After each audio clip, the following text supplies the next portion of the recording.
Hello, I'm Connie Lee. Did you know that when sea turtles are babies, they have to struggle out of their eggs?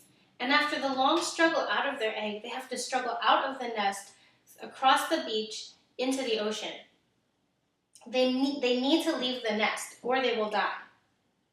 However, on the way to the beach, they face different kinds of adversities. They face ghost crabs, seagulls, dogs, and many more. It's estimated that only 1 out of 1,000 hatchlings survive to adulthood.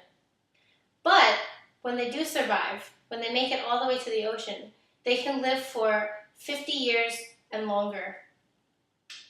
Sea turtles face many obstacles before they reach the ocean, but when they make it, they live longer than the predators that they face on the way to the ocean. Today I want to encourage you to be like sea turtles. I'm going to start by sharing a personal story with you. Secondly, I'm going to share what sort of obstacle I had. And thirdly, I'm going to share how I'm working through that obstacle. Finally, I'm going to conclude by connecting it back to sea turtles. Prior to my current youth ministry major, I spent 2 years of a piano performance major.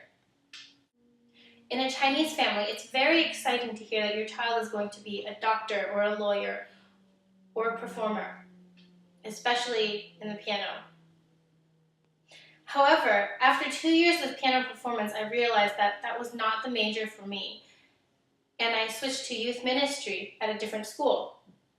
I'm now serving in youth ministry during the semester, and during the summer I serve in children's ministries. Actually, I serve in children's ministries all year round.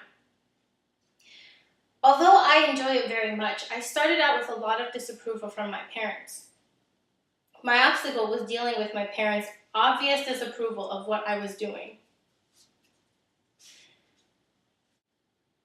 As a youth ministry student, I turned to the Bible to look for answers. However, there were discrepancies in the Bible. Exodus 20:12 says to honor your mother and father. By honoring my mother and father, I would stick with piano performance and study something that made them proud. However, Luke 9:57-62, Jesus is telling his disciples not to look back at their family and to follow him. And that's what I would have been doing, and that's what I would be doing if I did youth ministry. It's hard following Jesus and still trying to honor your mother and father. In the Asian community, honor is a very important thing. Children honor their parents. But in the Christian community, Jesus encourages us to follow him more than honoring our mothers and fathers. So my struggle was how to work through this obstacle. Somehow, in the process of flipping through the Bible and searching for answers, I came to Mark chapter 10, verses 29-31. Jesus said, "Truly I say to you, there is no one who has left house or brothers or sisters or mother or father or children or lands for my sake and for the gospel who will not receive 100-fold now in this time, houses and brothers and sisters and mothers and children and lands with persecutions, and in the age to come, eternal life." So when I read this passage, I realized that the reward of following Jesus is far greater than the reward of honoring my mother and father. I had to sacrifice my parents' expectations in order to follow Jesus. At first, they were not very happy about it. I argued with them a lot. I showed them this verse in the Bible. There were a lot of arguments and unhappiness for a long time. But after I prayed about it for a lot longer than a long time, my parents started coming around. First my dad, and now my mom. Now they're the people I turn to when I have struggles within my ministries, when I face difficulties with coworkers or with the teenagers that I work with, or the children. When I feel burned out, I turn to my parents, and they encourage me using the Bible.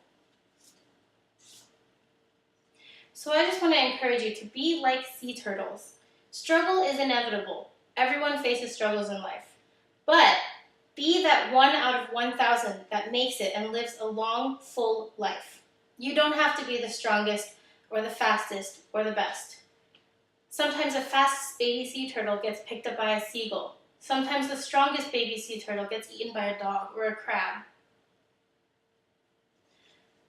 E.M. Bounds once stated that God does not need great talents or great learning or great preachers, but people great in holiness, great in faith, great in love, great in fidelity, great for God. People always speaking holy words, living holy lives. These can mold a generation for God. You don't have to be the greatest person in the world.